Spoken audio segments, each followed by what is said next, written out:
Punch you. I will punch What's up, world? And welcome back to the Global Frequency. I'm Aaron. And I'm Frequency Girl. And today we are joined by our special guest, Ryan Haack, writer and creator of Bric-A-Brac, a fantasy Christmas story. What's up, guys? Ryan? How you doing? Thanks for having me. I'm doing good. Our pleasure. Our pleasure. Thank you for coming out. Before we proceed any further, let's say hello to everyone in the chat. Yes, we have to say hello to D-Wag. What's up, D-Wag? We have Eric the Guapo. The most handsome man in CG. Yes, that is true. And I have to scroll down because we have Rich Ayala. What's up, Rich Ayala? Roach Balls. Don't forget to sign up for his sign-up list. We have the illustrious Mo Biggs. Mr. Mo Biggs. And Crack Pack. Here up in the chat, smoking crack every day. Bow. we have Aerith. We got Aerith Saga. Yo, check it out, man. Check it out. Yeah, look at these We got shirts. these awesome shirts We got today. our Christmas gifts from Brian And today. I'm starting to take over. We're gonna be redecorating so I can kick Garrett's crap out and put my stuff in. He got his own apartment finally. But this is one of the first pieces that I put on my side. I'm very excited. Dude, the I chibi claimed looks it. kind of like your chibi, honestly. Yeah. Maybe Shay modeled your chibi after the Aerith chibi. I don't know. It's because but- we both have pink and purple hair. Yeah. Hers purple, pink, mine's pink, purple. True. And I got this very, very special Brian figurine. I know it's a character in Aerith, but dude, it totally looks like Brian. You know what I mean? And he's doing like the devil horns. He's gonna go right up here somewhere. I think I'm gonna take down Magneto, maybe. We'll wow. see. Anyway, Garrett yeah. got his own place. Are you still scheduling conjugal visits? Garrett also got a girlfriend. Yeah. So I don't know how long our relationship is gonna survive, Mo. It's been under heavy strain. Yeah. Anyway, speaking of strain, I don't know. Where are you going with that one? Ryan, let's start out asking you some uncomfortable personal questions. When did you start reading comics, and do you remember the first comic that got you hooked on the medium? Hey, Crazy Man. Let's see. Yeah, I mean, I think it was around the time the New 52 came out for DC. I know a lot of people look at that as like a negative time in the DC history, but for me, it was really great because there were some series that I was could easily get onto. So like Batman is obviously one of them that is very famous for the Greg Capullo artwork. And then I really enjoyed Swamp Thing. And then there was some other things. And then Alan Moore Swamp Thing, right? Yeah. Like the Scott Snyder Swamp Thing in the New 52 is actually really good too. And it's worth a read if you're a fan of Swamp Thing. You really are down with the New 52. Yeah. I mean, that's a somewhat controversial opinion. Like I said, I know. Straight. Yeah. But I would say that's really where I started. I read some classic Batman stuff, The Long Halloween, which I really enjoyed, or what else was it? Kingdom Come was another thing that I think I read early on that I really enjoyed. But I would say that it was the New 52 books that really helped me get into that new timeline. I guess it's discontinued now. I think the New 52, they've claimed it as its own universe that exists on its own. Which, they haven't revisited for a long time, but it was a really great jumping on point. And I kind of got into that. Yeah. No. So do you like superhero comics? What's your like preferred medium of comic? Yeah. It sounds like you've really got like a handle on the DC stuff. Yeah. I really like Star Wars comics. I really like DC and DC a lot. I think DC is really my favorite. I know that, comics are, and especially I think my series is an example of a comic book that is not a superhero book at all. It's more like a war children's book, sort of mishmash, but superheroes I think really suit well for comics, and obviously there's years and years of history for it, but I really enjoy superhero stories mostly in comic books. I feel like I find myself coming back to them more often than other stories, crime stories or westerns or what have you, independent comic books. I find myself coming back to the superhero books more often. I don't know why, but it just is that way. Mo Big says, once I find a master artist to work for exposure, he is going to create his magnum opus, Kingdom Come. Now, Mo, I understand that you're moving on to like your perfect book. When are we going to get ARO, written and in production, man? A Baby Seal Navy. And yeah, that's the spinoff series, right? And you got to introduce Pullout Pigeon. There's a whole menagerie of Mo Big's madness that needs to be published. So I don't know if that's like part of his anthology. Maybe Kingdom Come is an anthology. I don't know what his ideas are. Eric the Guapo says that Kingdom Come is great. It is good. It's very good. And we got a newcomer. Miss Rena 1000. Welcome. Thank you for coming and joining us. We also had a couple other people pop in. We have Crazy Mad. Hey, Crazy Mad, how you doing? And we have, here we go, Creators Outlet. What's hey, up, Will? How's it you going, doing, buddy? Good to see you, bro. Good to see you in the chat. Thank you so much for showing up. So we've talked to a lot of artists on this show. It's nice to finally have a writer that I can have an intellectual conversation with, even if I'm not going to be able to understand that conversation. So when did you start writing fiction?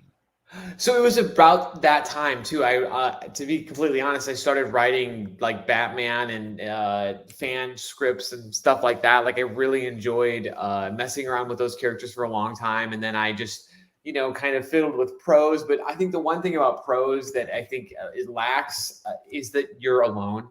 And a lot of people, including myself, don't like working on things alone. I think one great attractive thing about comic books is that it is a collaborative medium, and you throw something to an artist, a script or something, and then they bring it back to you in a way that maybe you didn't think was possible, something that almost enhances the writing in many, many ways. And I just think it's a really great dance that you do with your artists and letterers even. Some people undermine the lettering process, but it is crucial, and it really, that's half of what you're seeing really when you are reading it. So it's very important that the lettering you have a great letterer. And so it's a dance that you do with these different other collaborators. And I think it's really, really fun to see what comes of it. And so that's why I really was starting to be attracted into writing comic books. And I just kind of started working on that. And, whether it would be collaborating through forums on ArtStation or finding artists on Instagram and then collaborating with them. And then we put an anthology together, and it was us. I worked on anthologies, and I wanted to make my own book, and so that's what this is really. So yeah, I've been working on this for 3 years. You've been published by One Sheet Press, Slice Quarterly, Hyper Epics. Yeah. So when you're not doing horror anthologies and Christmas comics, in the immortal words of Karen Nicole, everybody needs a side hustle, right? What do you do to deck your halls? How you get that guap? The money? Well, right. I'm a real estate agent. And like I just kind of right. Exactly. Yeah. I'm a New Jersey real estate agent. So that is kind of what I do on the side. That's my main thing. I really like comic books, but it is a hobby to me. Like I have a lot of different things that I enjoy doing, and I just really like comic books. And I would love one day to have just many series on my back. It's not necessarily something I want to be like, this is my full-time passion, but it is something I really enjoy doing. It's like a really fun thing.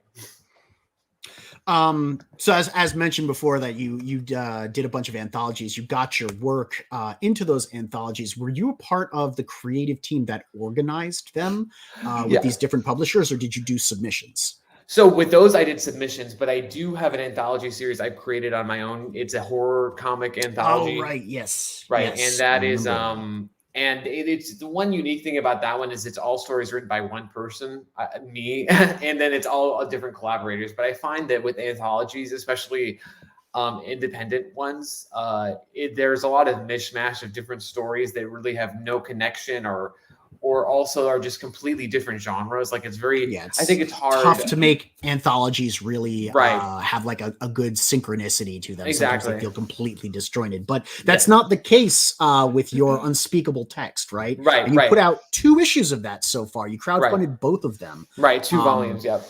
Are you going to be doing a third?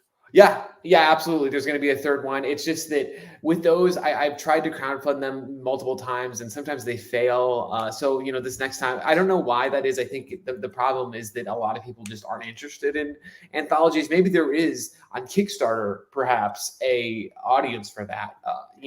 Yeah, there's a large anthology audience on Kickstarter. We're actually going to get into talking about some of that because you've crowdfunded like 11 projects. And like you said, some of them don't fund, but we are going to talk about, crowdfunding in general and your experience with it because, man, you're pretty qualified to talk about that stuff. Having done it so many times. Let me get back to like the intro stuff, which is how much different is it to make your own comic like a Bric-A-Brac from putting in submissions to other people's anthologies and stuff like that? What was it like pulling the creative team together to get this done? Well, I mean, you have complete freedom really to do whatever you want. That's what I love about independent comic books. But at the same time, you have to pay for everything. Like, it's an expense. As anyone you guys know, because you guys did your book, right? It's an expense on your own. You have to spend a lot of money, whether it be for letterers or artists or colorists or whatnot, the printing, all of this, you have to put into account. And I think it's a lot more difficult when you are putting a book that is not even half done yet up for crowdfunding. It's really hard to figure out the calculations, even though you can be the most qualified person in the world to figure it out. There's always going to be things you're not putting into account. There's always going to be random events that happen that make it difficult to go on with the process. And but I think that the difference between submitting is that when you're submitting, it's a yes or no answer, whereas when you're putting it all into your under your belt, it's more fun that way because the book gets to be what you want it to be. But at the same time, there's more pressure because there's so many people counting on you. And if you don't, let's say that you lose the money somehow, it gets taken out of your account somehow. What if that, it happens to people every day? I don't know.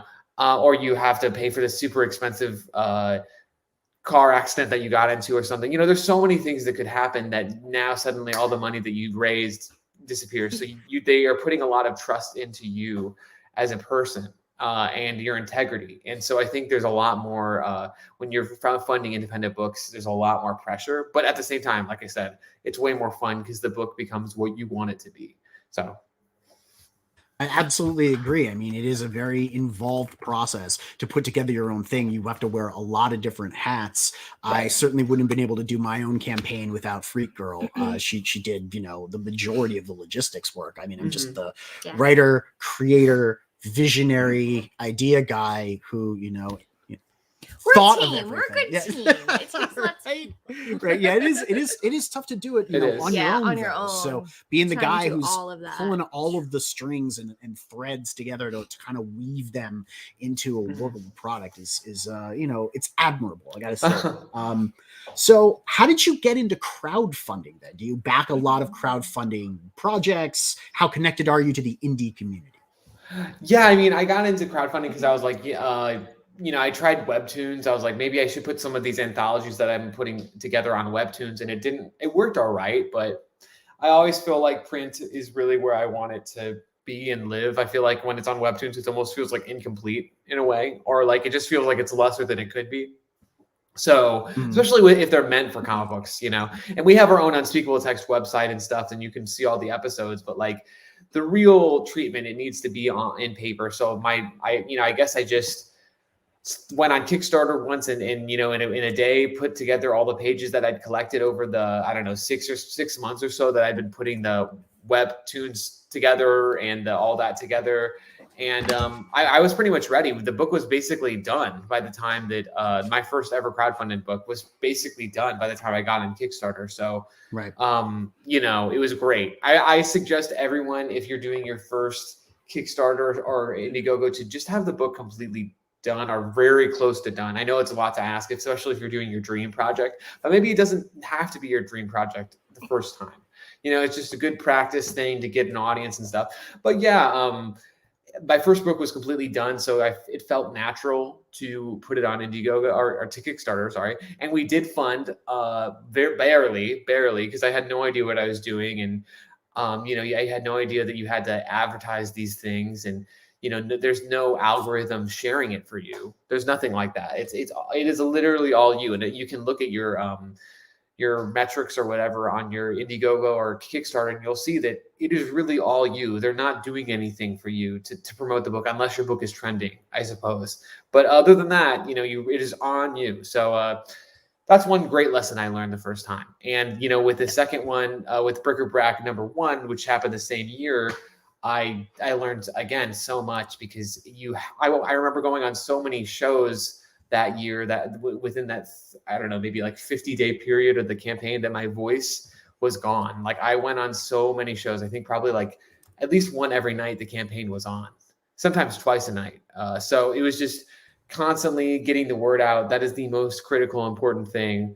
I'm lucky that we have 30 more days left of this campaign. So you are extending. Right. Yes, definitely. Okay, yeah, good. Because that was a question I had later too. Right. We're supposed to wrap up in January 1st on New Year's. And yeah. you got a little ways to go still. I do. So hopefully, if I can just get on as many shows as possible and make it work, it's always a trial and error. So right. That's how I got into it. It's definitely, you get in what you put in. It is always that way. I found it to always be that way. So there you go. It seems like you really paid your dues already, working on all of these different projects, plus putting out the anthology, which is publishing, a lot of different stories. How many people were involved in the anthology?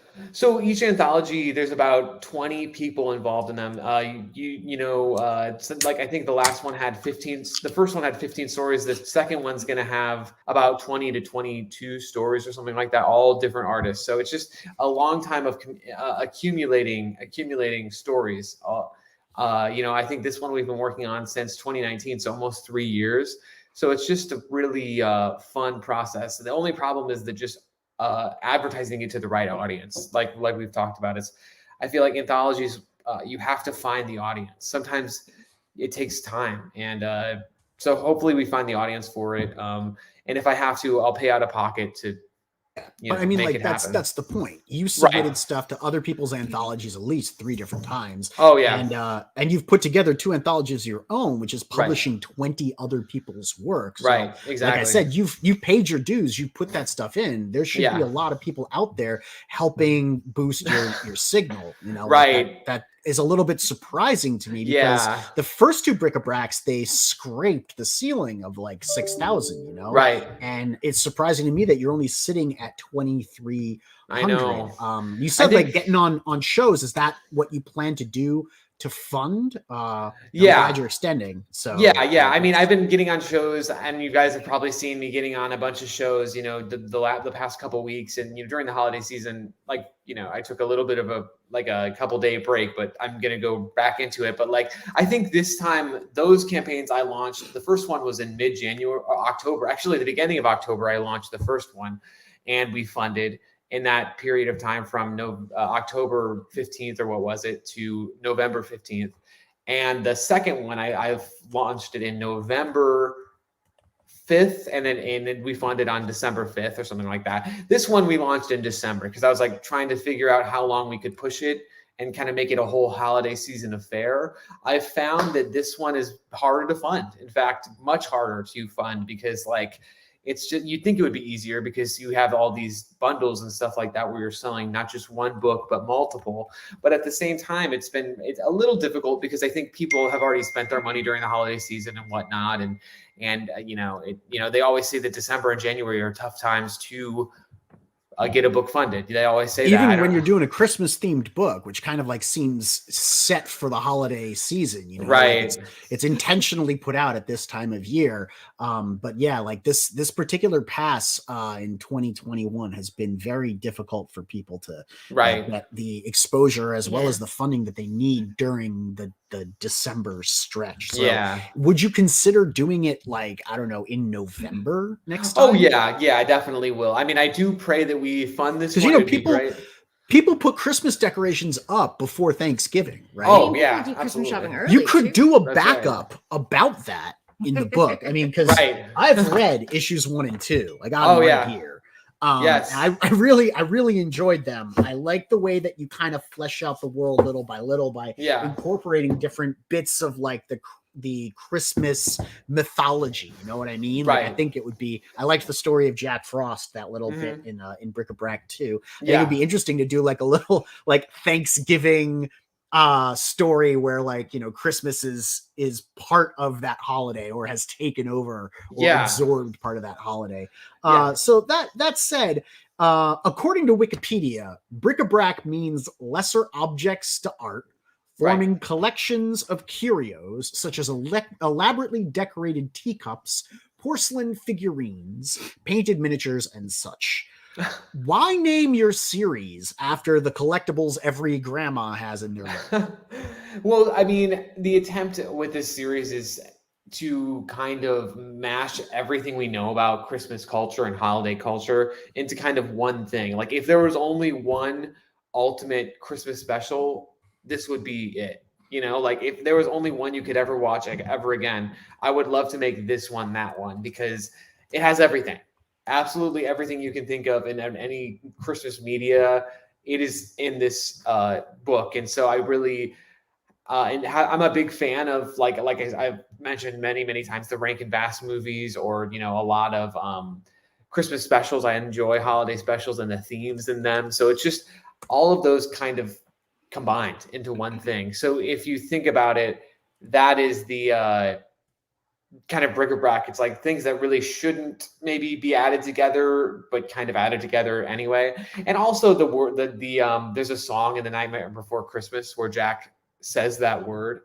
And I just thought that it really, there's something about that word that I've never really heard it before, thought about it before. But when I was writing the book, I just was like, that is what it should be called. And I don't know. So it's a bit of like a kind of random name, but also at the same time, it does kind of fit in some ways. So I think I really enjoyed, instead of calling it like Santa Claus Adventures, I think maybe calling it something that maybe stands on its own, not really like saying this is a Christmas story, but just kind of like something that's very recognizable in its own right. That doesn't necessarily have to say this is a Christmas adventure story, you know. It's just, it is what it is, you know. So then let's talk about Bric-A-Brac a bit. Tell me about the setting. It's set on another planet. That's right. Tell me about the setting. Yeah, the setting is really a fleshed out J.A.R. Tolkien Christmas planet. Like, we're trying to make a very like vast, very lived in world. My attempt with this series is to really make the world feel like an actual planet.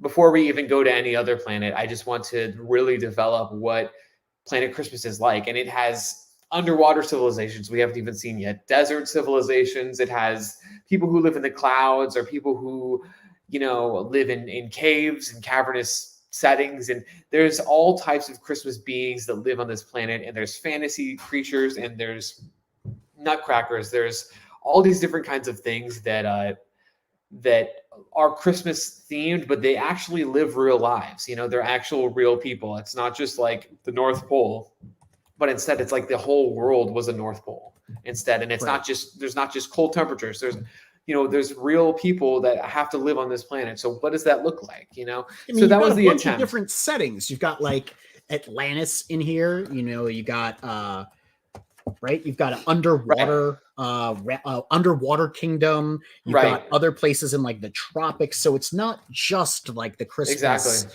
like what you would imagine as like, you know, a Christmas wonderland, but that's definitely a part of it. Tell me about Garrett, the protagonist. In case you didn't know, like Garrett is my artist. He's also the protagonist in your book. Yeah, nobody touches his thigh though, so I don't feel properly represented. No, but tell me about his origin and the adventure he's going.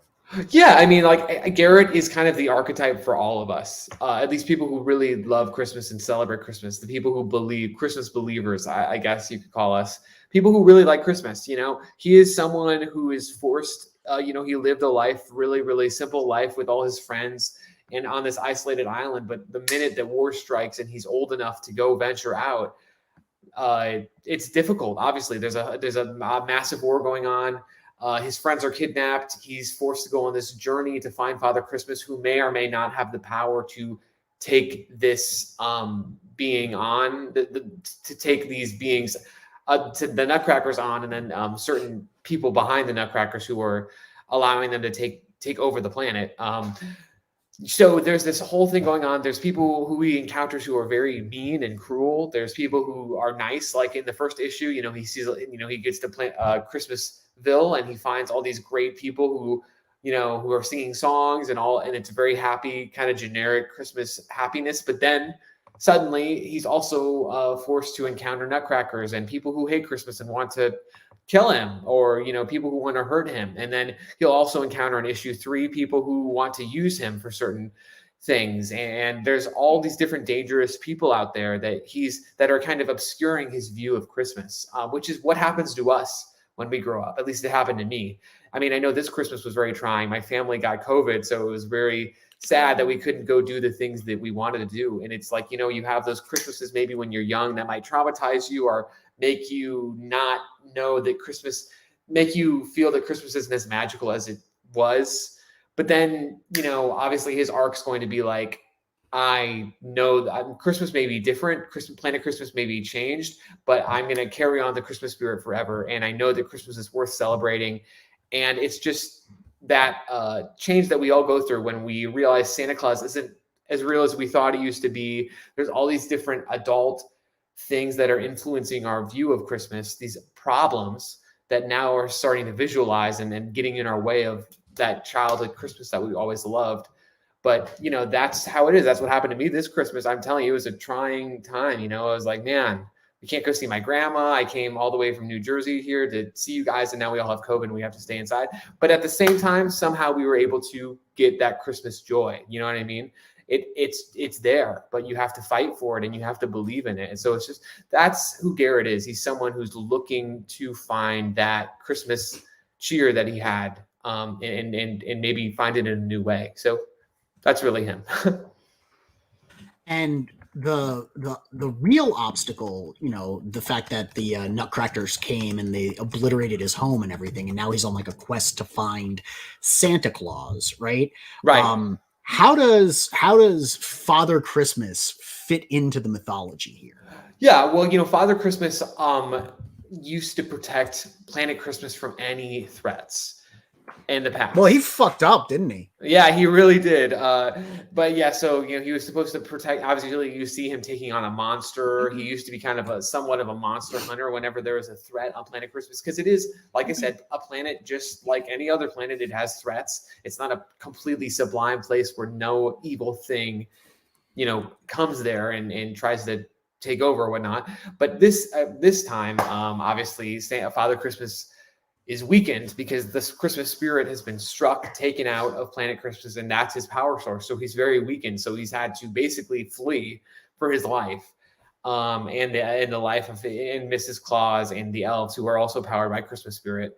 So he's had to flee. So Garrett still thinks that that Father Christmas has his power, or he's not exactly sure all these elements that are happening with Father Christmas, but he's tracking him down. He thinks that he is the only person who possibly could save this planet, who could take down the Nutcrackers. Because if he was fully powered, he absolutely could take them down. But there's also, as we'll get to know, and if you've read issue 2, there's outsiders, people who don't live in Planet Christmas, who are also attacking and influencing this whole situation. And is Father Christmas strong enough to take them on? We're not exactly sure. So it's like, speaking of those outsiders, yes. There is a villain. There is.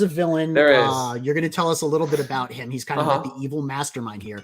But I wanted to tie it in here. Glacier Mountain Comments asks, does Ryan know the history of Christmas, the last hurrah, a week-long festival the Romans held onto while their society was transitioning to Catholicism? And I think this is a very interesting comic, given the villain in Bric-A-Brac. Right. Well, actually, I'm not aware of that, but there is a villain. Scary coincidence, then. Right. Yeah, the secret villain is a kind of Well, basically, he's trying to prove himself to his comrades in this place called New Rome. It's just imagine a society of like if Rome never fell, basically, and it kind of became its own planet, and it's a planet of conquerors, and he happens to be one of these conquerors that wants Caesar to. Demetrius. Right, exactly. Right. That's right. Caesar But he Demetrius. just said it was I'm the gonna secret I'm gonna villain. spoil all I was sorts gonna of say, shit I'm on this. like- Shit's gonna happen He just finished because saying honestly, the like, secret villain, and Neff's no, like, no, he's I'm like gonna say he's this totally thing. like the main bad guy. Yeah. See, the thing is, like in the setup, Caesar has come to the planet and he has Right. seduced some of the forces that were working with Father Christmas, and Father Christmas has kind of been betrayed in that way. So it's a very Precisely. nice dramatic setup. And Yes. Garrett is off trying to find Father Christmas to kind of like bring him back and stop these villains. How Right. does Christmas spirit sort of play a part in this? Because Garrett reminds me of one of the Lost Boys. You know, that's kind of like the motif that you get with him living in the village of the fairies that he starts off in.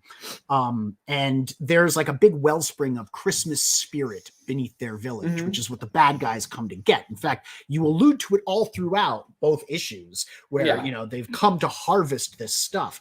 Yeah. What is it? Is it unobtainium? Are there avatars that guard it? How does this stuff work? Yeah. So basically it like whenever people on Planet Christmas are, you know, have Christmas spirit, this energy, it's kind of like the force, you know, what is Yoda describe it as? It's like it binds us, you know, it's that whole thing, you know. But basically it is also it powers Father Christmas, and these are, you know, so when people are happy and people are celebrating Christmas, Father Christmas gets more powerful. I don't think that's a new idea, you know. I think that's something that's been in the Christmas lore for a while. There's certain movies that have that. I think, for example, a Rankin Bass movie is The Year Without a Santa Claus, where, you know, people thought Santa Claus is like, oh, you know, people don't believe in Christmas anymore, so I'm just gonna skip this one. And so he's kind of influenced by, you know, them. Well, so that's not a new idea, but the new idea. Right. I want a solo now, real quick. Just give me the overture. Give me like a sample of Mr. Yes. Mizio. That's that one. I'm Mr. Sun. Yes. Oh, that's it. That's all we get. That's all we get for our money. There are people here watching this show. I'm Mr. 101. Yes. Okay. All right. I'll let you off the hook now. Heat miser, whatever I touch starts to melt in my clutch. Yeah. So he knows it too. You guys should do a duet. Yeah, and then like Jack Frost plays a part. I really liked how you turned Jack Frost into this right here. Jack's story in the beginning was fantastic. It was like a little backup one shot almost. Why did you include that kind of like as a side story? Will there be more of those where you jump into like little bits of backstory from all of the central characters that kind of play a part here? Yeah, absolutely. There's definitely going to be more for one in issue 4 for Father Christmas, and also for the Ghosts of Christmas Past, Present, and Future. There's going to be a backup story for them because they dress in a certain way. They're a little more hip. They need an explanation, basically. Where do they come from? I feel like there's some things in the main story that it's difficult to just like go explain them and then come back. So it's nice to have backup stories to do that legwork. But yeah, Jack Frost is one of those characters where he's definitely going to come back. But he's a tragic character, and I think kind of like a redemptive character that I feel like is necessary. You know, like I said, this is there's plenty of Christmas stories where there's a redemptive character who's done something bad in the past, maybe on accident or because on purpose. You know, for example, what's his name? You know, the guy from the Christmas Carol, Scrooge. You know, so that guy, he's done something in the past that, you know, there's certain events that led him to become the guy he is, but, you know, and then obviously he redeems himself. So that's speaking of the Christmas, you know, Scrooge and like the you know, Ghosts of Christmas Past, right? I appreciate a little trick that you do with the narrator. So yes, I have a hard time with unjustified narration. I'm always like, who the hell are you talking to? Who the hell are you? Why are you speaking? You're breaking the fourth wall without actually using that as a convention within the text or film or whatever it is they're doing the narration with. But I appreciate how you did your principal narration in the main book and then like the little narration that you did in Jack's story in issue 2. We are introduced to the narrator in the second issue. What is going on there? Am I to understand that this whole thing is just kind of, being written as we go, as the narrative is like unfolding from the typewriter? Like, what's going on here, man? That really pulled a mind fuck on me. I love That's awesome. Well, basically, it is the events of Bric-A-Brac are happening. It's just that the Ghost of Christmas Present is narrating it.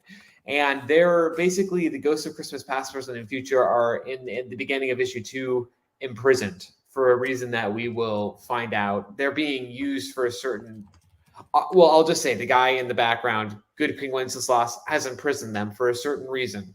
And he's trying to extract information from them because, of course, they have knowledge of all things, past, present, and future. That's so, of course, dope. See, I love the way that this stuff kind of like really starts formulating into an actual like dynamic setting where these characters have roles beyond just being window dressing, beyond just being bric-a-brac, random assorted, stuff like the Ghosts of Christmas Past, Present, and Future. They're like the three witches in Macbeth, and they weave the threads of fate in that regard. So like there's a very important part that they play in the narrative. Good King Wenceslas, who I'm going to ruin it, captures Garrett at the end of Bric-A-Brac number 2, which leaves off on this crazy cliffhanger. We're going to get to meet him. And the narrator who's telling Garrett's story, who clearly knows everything because he's somewhat omniscient, is there in that dungeon. Is that what you're telling me? That's correct. I thought they were just chilling in like the Marquis de Sade's basement.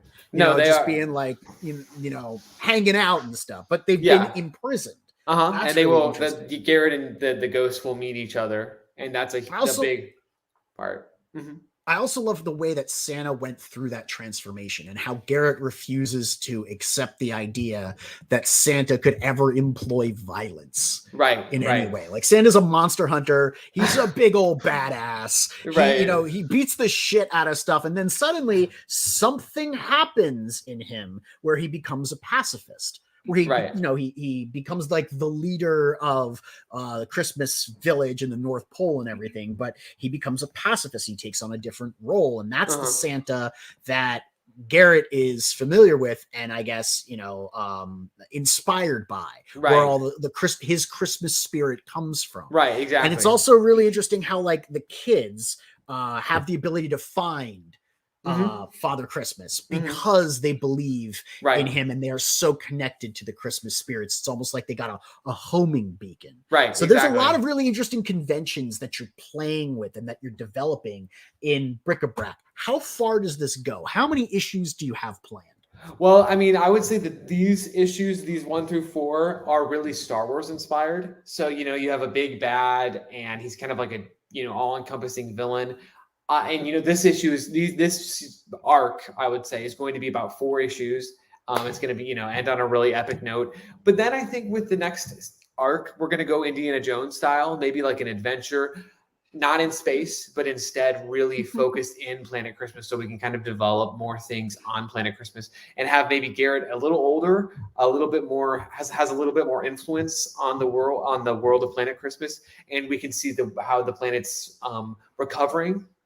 I can dig that. I can also see like the Star Wars setup here. You've got Almond, right, who's kind of in control of the Nutcrackers. You got Caesar, who's kind of the Palpatine character, and Almond used to be Santa's buddy, but he's kind of turned to the dark side. I did want to ask you why is he seduced by like these weapons? Is it because Caesar's like, hey, you need to like fight for your planet? And he's just like, dude, cool ray guns. I felt like a little bit disconnected there because I was like, I get that they're Nutcrackers. They're kind of inherently violent in a way. Like I can kind of sense that about like the character archetype. I mean, smashes is, now together. Like if you were imagining that, but why is it that he gets seduced so easily by weapons, whereas Jack understands like and regrets that decision later. Yeah. What's Well, you know, I think that again, like you said, backup stories really help, and I think that does need a backup story. But I think the nature of the Nutcrackers is to conquer. Like they are conquering people, and they've always wanted to. You know, they've always been Santa's right hand man. But when the opportunity arises, of course they're going to want to take over, because they've been subservient to Father Christmas for thousands of years. So it just they also think he's a pussy now. You know, right. He used to be a badass, but now he's a pacifist. He will never understand. You say it so clear. I mean, you do a lot of world building in just the short, what is it, 24, 28, 32? I don't remember how many pages each issue is, but each one is really full of world building. Not only do you get setting information and history, and you get context, as well as like the adventure story that Garrett is going on, you feed these things through really well in a way that keeps the story moving. I noticed the pacing of these books is good, and I can say that definitively because I read them. I hate reading. One of the reasons that I love comic books is that there is a lot less words. There's a lot more pictures. The more words you use in comics, the less I am likely to stick with your story, because I have to read it, you know, and I can't see it. Yeah. But the way that you pace things, there's never too many text in the bubbles. There are never too many bubbles on the page. Things continue to move one page after another. I don't stay locked in a scene for like 4 pages of 9 grid with people just kind of talking at each other. The way that the book is constructed is good.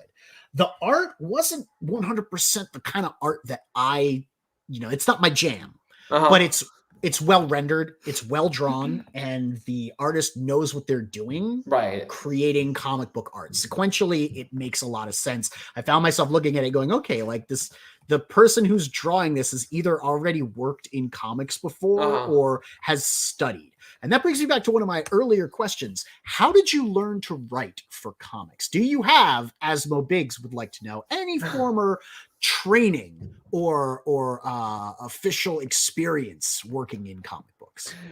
You know, I mean, I've always been interested in writing. I enjoy writing and just tackling ideas like that. I like concept-driven stories a lot. I have fun with, especially with, like, again, I think one huge thing, you asked comic books, I think training was writing 3 to 5 page short stories with the anthologies. I think, and that's what I recommend to anyone who wants to write for comics, because those really allow you to realize how much the real estate of a panel is, like the value of a panel is so high. And it is your real estate. In film, you got time. In comics, you get space. Right, exactly. And you need to conserve and use each panel effectively. So like you can't just have a panel of someone punching one way and punching another way and punching another way and punching another way. It's not like Jim Lee, you know. I mean, they're going to give Jim Lee as much space as possible to go crazy. But for you, if you only have 3 pages, you really have to use them effectively. And that's where you learn good sequential storytelling, is being able to take on those small stories and tell them in the way that you want it. You know, I've done it countless times. So it's just like, I think that is really how you learn to write comic books. And then when you get to make this massive story, you can tell a story that I could easily tell this story in 100 pages, or maybe, okay, it is 100 pages, but maybe 200 pages. Altogether, the 4 issues are going to be about 100, because each book, like you said, are 25 pages roughly each. I could easily tell it in 200. It probably might even serve the story a little better if I did, but at the same time, I don't need to, you know, because you need, if you use each panel effectively, you should be able to tackle that on. And that's one of the magic things about comic books too, is I think that you can get a lot of work done with one panel, So it's just, you know, that's how you learn to write comic books. I think is you have to work to your artist's strengths as well. So that's another thing. Yeah, that's a good point. What? Mo says that you should invite Dean on to ask the hard-hitting questions about elf representation in this book. But then Dean said that he's too tall to be in. Oh, I was trying we all know that that's Dumbledina. I don't know why, but like, I guess my stream thing is failing. You have too many characters. You're 207 out of 200. Oh, does that why? That's why. make it mins instead of minutes. Shut up. And Okay, then that's a you good point. have this is why you keep me around. No, We that's have been 204. You failed. remiss in saying hello to all the people that have come into the chat since we started. I know we have Amanda B, and I'm trying to scroll back to find everyone's names to put them up on the screen, but that's not happening. So just off the top of my head, if I missed you, I'm sorry. We have Critical Blast and Amanda B, and we have Pops. There we go. And Travis Gibb popped in. Oh, for a hey, little what's bit. up, Travis Gibb? I saw Travis. I went yeah. to say hi, but I think he'd already gone. I Because thought- one of the cool things on a computer is when you use the @ sign, you just start typing letters. Oh it no, he's on autofills. Facebook. Well, that's why. That's why it didn't come Right. up for you. We have But 24. I have to write it eyes. in by hand on phone, and like that's- really, they really need to fix the interface there. It's so yeah, that doesn't work on infuriating. StreamYard either. So Well, I can't do that. that's why I'm using yeah. YouTube. We have Glacier Mountain Comics. What's up, is in the Dario? house. We also Alejandro VS, Alejandro Infinity Comics, VS, joining us. Thank you Arrogant so much. Ape. Oh, I missed Arrogant Ape. Hey, buddy, how's it going? Arrogant Ape is awesome. Yeah, and we have Comics Mate Dumbledore. and Dumbledina. We have Hockey. I mean, technically, we could end the show now, Well, right? because Dean's here. Yeah. And anyone else that I cannot find on my screen, I The 24 apologize. eyes. I said right? 24 Got eyes. 24 I eyes. I did. think I that's- did. And then good stuff. Good We got good stuff. Hey! What's up, good stuff? Good stuff. Thank you so much for showing up, friend. Glad to have you here. So, getting back to the I'm going to Bric-A-Brac. interrupt you one more time. Hockey says, keep in mind if you have a few Aussie backers, hit me up to help with shipping. That's And true. then he's gonna Hockey buy is Hockey. trying to do outside the US shipping stuff, while RJ, who was in the Right. chat, not too Yes. long Doing ago, awesome. is Does doing inside the domestic, stuff. Yeah, exactly. so Yeah. you got to get like people working together. Yep. I love it. Scissoring to I love like, it. get That's to get books where they need to go, right? Yeah, RJ's doing Um, awesome. RJ's doing really yeah, cool. yeah, I just awesome. Absolutely. So, why don't we take a look at the physical campaign page? I know, like, Yeah, we were doing I've been that, doing right? that. Yeah. But let's talk about some of the tiers Okay. and why you chose to make them. Because, like I said earlier, much earlier, you've done 11 of these campaigns, and surely that means you've like learned what works, and what doesn't work, what Right. customers are going to like, what they back, what they don't back. I'm sure you've offered like numerous tiers where you're like, well, that tier was very popular. This tier, nobody backed. Right. What have you learned works, and what on this campaign reflects that? Yeah, I mean the bundle is going to be the most popular because it's the catch-up tier, and then you also get, you know, the print and then the digital copies of everything. It's really the best value, I would say, and it's just I think a really really great perk there because you get everything. So that has always proven to be the most popular, the bundles, whenever you're selling them.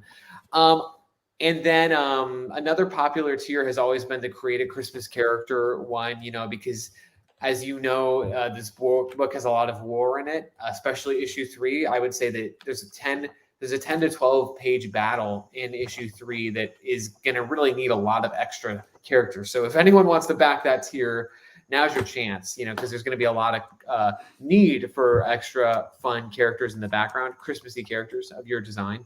But anyway, that's another really popular one. I would also say that the digital tiers, I like to include them because like we were just talking about, there's always difficulty with shipping things overseas or whatnot, and sometimes people just don't want to deal with the headache. And I appreciate that because it is easier to deal with too. You know, you double. Sometimes people. That's something that I was requested last time. I'm not sure how long they'll keep it up because, you know, sometimes people want one issue of the book in mint condition and the other one just to give just to read or something like that. You know, but no one's really backed that one, so I might take that one down or something. We'll see. Also, this time around, I've included shirts. I made shirts last year that I thought were super. I love shirts. Yeah. Honestly, like I've gotten fat in my old age, and it means that I've had to throw out or put in storage the majority of my graphic tees, and I'm a graphic tee fanatic. That is like what I wear. I wear blue jeans and graphic tees, and sometimes like a button-down shirt. But if you offer a shirt on your campaign or in Yeah. your store, odds are I'm going to buy it because, hey, that's someone I know. That's a comic Right. book I read, or that's, the thing that person made, and it serves a dual purpose. I get clothing that I need because I'm too fat for my existing clothes, and I get a cool shirt. So I urge Right. everybody who's doing, crowdfunding, at least make the merch available. Yeah. Honestly, like Yeah. Teespring and Shopify. Oh, there's so many and options these Printful, days. and all of them. They'll just, have them make it available. It's not like you have to order 300 t-shirts and have them sitting in your living room like you Right. do when you crowdfund comic books. I know Right. this is the graphic that's on the t-shirt, right? That is correct. The epic Rogues Gallery kind What's of one. this? I don't know. That just What is showed that? up. Is that one of those ads? Yeah, I it's don't. an ad. Are they running ads on our pages? Why I aren't we know, getting right? paid for these? It's like we're already giving you guys a cut. Now you have to put ads on our page. Is this I Good King know. Wenceslas? That is, yes. I'm immediately a fan. Yeah. I love his design. Yeah. I think it's great. I Like do I said, too. I'm not a huge fan of this art style, but it is very gestural. I Right. love the colors. And the color is really are great. Yeah, excellent. the color is really great. I want to go all the way to the bottom. Who's that? That is the artist, That's Raphael artist? Sam. Yep, that's our artist, Raphael. He's Okay. incredible. And Eric, that's the letterer. yeah, if you know Indie Vault, Yeah, I know Indie Eric, Vault. He's Eric is got a on dinosaur, that. right? Yes, exactly. Yeah. These are the And, shirts. These are some fan what's- arts. But there was a picture all the way at the bottom, I think, of like you and Santa Claus or something when No, you that were was little, not- or okay. It's up Did a you See, little bit. next put a time, just photo- tell me what you're looking for, and I will go there. Yeah, That one, yeah. right there. Is that really you with Santa Claus? It is, yeah, a long time ago. Yeah, Damn, dude. but I know I'm a fan. What can I say? I like Right? Christmas. I mean, I guess that's brave, like that haircut and all. Yeah, that hair. I guess you turned out all right though. So out. all right. Right now you're sitting at 2,300 of Right. 6,000. You are extending, which I is am. good to hear because you're, Yes. you got some more time. What are you gonna do if this doesn't fund? Because as it stands right now, you will need a Christmas miracle to hit Right. 6K. Yes. Like I said, I'm going to work as hard as I can to get on as many interviews as possible. And I know that there's a lot of people who are rooting for me. I hope, I'm astounded by the enthusiasm when a book is about to hit its deadline that people have, right before a book's about to be terminated forever, if it's a fixed goal. I've always been surprised by that. And it's awesome to see. So I hope that happens, like you said, a Christmas miracle. But also extending is going to be great. I think that what I will do if we don't fund, though, I will just continue on. I'll pay Raphael to finish the book, and hopefully by November it'll be completely done, and we'll run $1,000 campaign and be done with it. Done. And then we'll be using some extra money to make some backup stories, maybe make it a little bit more deluxe. But really, it'll just be completely done, and the campaign will hopefully fund very quickly, because again, like I put all the legwork in, the book has been funded by myself. So that's what I would suggest to people who have trouble hitting their goal is just, I get it. It's a huge expense, but if you can do it, fund your book and then put it back on for a lower goal. And there, lo and behold, you've funded the book. So that's why we'll do if it does not fund. So it will happen. It will happen 100%. One way or another. And Yes. you've also run stuff on Kickstarter before. Will Bric-A-Brac 3 be going to Kickstarter? I don't really have an audience on Kickstarter for this book. I mean, I know that right now it looks like I don't necessarily have a huge audience for this book, but I really do. I just think that I launched it at a bad time and people have already spent their money for Christmas and whatnot. And it's an experiment, and sometimes you have to take those losses. But I feel like Indiegogo is really, once you find a home for a book, you really need to keep it, because it's rare that backers will switch or will be notified even if the book is on another platform. Have you ever worked with Russell Nolte before? No, but I know who he is, and we're friends on Facebook. So you should reach out to Russell because you don't know that you know him. He's currently doing One She's new Dragon Strife comic book campaign on Kickstarter. He's running their campaign. So he's the guy who's organized it. Oh, yeah. He's done like almost 20 successful Kickstarters. He's responsible for Ichabod, right? Jones, Ichabod Jones, which, dude, like that hit 22. It was pretty damn successful. So if I were you and I wanted to run on Kickstarter, I'd just touch base with him and be like, yo, bro, I'm doing really well over here on Indiegogo. I keep hitting like the 6K mark on Bric-A-Brac 1 and 2. Why isn't it working for me on Kickstarter? And can you possibly help me out, promote me, whatever, if you do want to reach deeper into that demographic? I mean, I don't know if Travis is still doing, is still watching, but you could probably reach out to Travis and be like, hey, bro, get me some help, give me some pointers, see what I can do. Otherwise, if you just want to focus your attention on Indiegogo, I think the best thing for you right now would be to get on some of these other streams. Definitely like step up the advertising, because a lot of the streams overlap as far as the community is concerned. But there is a very large community of indie comics creators and fans on YouTube. Which is why I asked earlier, how connected are you to that? Because I did check you out. I checked out your profile, and you've run these campaigns and you've backed a couple of books, but it doesn't look like you're too like deep in the crowdfunding community. Like you haven't collected a whole lot of indie books on these crowdfunding platforms. Would you be interested in like getting deeper into that? Because I know you've submitted stuff to anthologies before, but being out on your own now, it seems like you could really use some support from some of the other creators out there to help not just prop you up, but to also like read your stuff and promote it.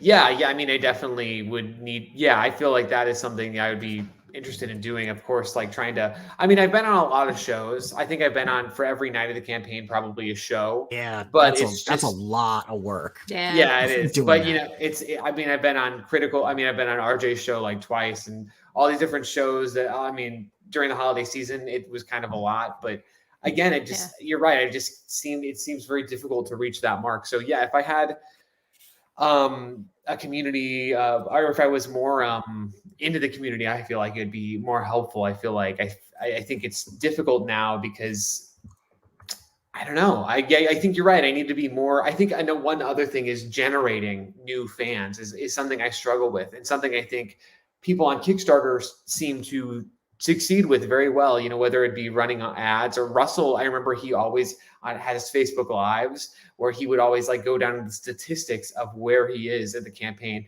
and he knew exactly how he was going to get to the finish line and when he would. So it's a numbers game. I remember someone telling me it's a numbers game, trying to reach out to as many people. One person out of 100 may say yes and back the book or share the book, So I think you're right. I think I need to continue to reach out to the community, people who are interested in comic books. And one thing I found with all my failed campaigns and whatnot is, don't take it personally when your family or friends don't back your book. It's really not for them. It's not for them at all. It's really for comic book fans. It's not for them. And you should not take it personally. Don't take it personally if people at work don't get it, even though they say they might. It doesn't matter what they think. What you need to reach out to. Don't listen to your family. They're not going to help you. Well, it's kind of, you know what I mean. Like you can't. I do. No, I do know. I do know what you mean. And you have to make your own way. Marshall Lewis was just saying here that a lot of work usually gets you what you want. You can't just kind of rest on your laurels and expect your family and friends to kind of prop you up or put you out there. You really got to sell yourself. And really, the best way to succeed, I think, would be to become part of a circle of people, a community, whatever you want to call it, of people that love indie and love crowdfunding. Because I do think that this book has legs. I do. I think that there is a solid structural and a solid understanding of structure and formula in the composition of this book. That's not something I usually say about books. And I was surprised because to be completely, transparent, I thought it looked childish when I saw the cover. I backed it last time because I back everything. But I thought the art that I was going to get was, like gestural and childish. And when I read through it, I was like, okay, there's some deeper ideas here. The writing is pretty clean. It's pretty solid. And the way that it is told sequentially reflects an understanding of the medium. So there's a lot more to this book that I think we haven't seen yet that's coming than just the first issue or even the second issue. And I got to say the second issue is better than the first because you dive deeper into the more intricate parts of world building that you have. The first one's an introduction to the story, an introduction to the setting. The second one, you start really fleshing out the characters. So I really am interested to see what happens with book 3. Oh yeah. Yeah. I will say I really like the art in this. The art and the color. Yeah, the color's great. Color's great. I love it. Like it just looks so fun. This isn't my thing, like it's totally cute fine. and everything. But that's why I'm saying. But it's not your thing. But you can still acknowledge that it's good. That's art. exactly what I'm saying. Like it's his, his. I don't know if you can see it here. The perspective done here, right? Where he's on and the perspective that you're using on the page. You maintain the through line. So like the person who's doing it, he understands his 2-point perspective and even his 3-point perspective when you're looking at the way that the flying carpet is positioned in relationship to even the panel below it and the trees. So like I said, there's a formulaic understanding of comic book art and the way that it's told. Like in the first panel of book number 2 for the main story, right? Or even just, even just the opening panel. You do these non-traditional panels, which, some people might call kind of like an element of intensity, but you use that to kind of lay forward the way that the vanishing point behind the tree comes into play. That's why the tree kind of like bows out at the bottom. Bow. But it's also still very readable. It's got a good balance of clarity to it. So like I said, I'm just rambling now. So is there basically you should, if you haven't backed yet, you should think about it just because it's a good example of how comic book storytelling should be done. And get that it's only that $30 bundle. Too. It's $10 $10 a book. $30. It's what, like 75 pages of comic around there? Right? All together? Yeah, all together. Yes, so absolutely. For $30, that's a really good deal. And you get the print too with that kick-ass King Wenceslas, which reminds me of the Shovel Knights. Yes. Yeah. I mean, you also have a little thing for like chibis. I do. I am all about screams, like scream, chibis. That whole dynamic art style. This is totally my aesthetic, and the vibrancy, and the color. I'm big on that. Shut up! We're not complimenting him anymore. Do you have any last words for our audience? Earlier, you mentioned doing short stories if you want to get into comics. You also mentioned like stuff for crowdfunding. Do you have any words or advice for the audience before we go? I would just say any advice. I mean, if you want to get into writing comics, I would just say just start with short stories. And honestly, there are so many artists out there on ArtStation. I think people completely underestimate how great even DeviantArt, even though DeviantArt's kind of become a cesspool at this point. Honestly, I haven't even been on it for like 4 years, and it was bad then.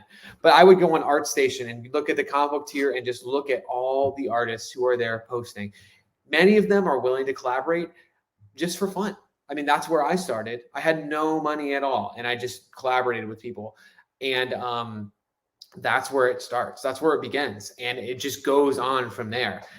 Just keep on doing it. Keep on trying to improve your craft as a writer.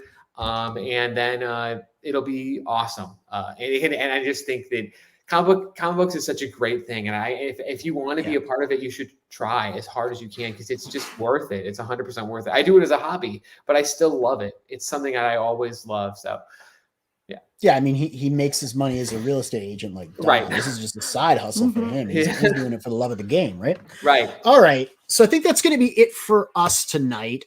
Don't forget to go out and back Bric-A-Brac. I got to give a shout out to Arrogant 8 once again.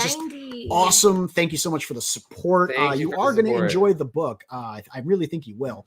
Also, Glacier Mountain Comics said that he added Ryan to the group Oh, on Twitter. right on, which yeah. is super Guy awesome. stuck me in a weird ass DM group this morning. It should be fun, you know, like Which random is Neff's conversations. way of saying thank you. Yeah, thank you. Yes. Thank you. Don't forget to like and subscribe. We put links to your social media and other important information in the description of the video. Yes. But yeah, we could always use the help. I think we're sitting at 3 subs from 400. Yeah, 4 subs. I think we're at 396. I think I think we we're might be at 3 397. subs. I think someone right. been doing work for us. Nice. Thank you. But yeah, don't forget to like, subscribe, click the bell for notifications. And tune into the frequency. We'll see you next time.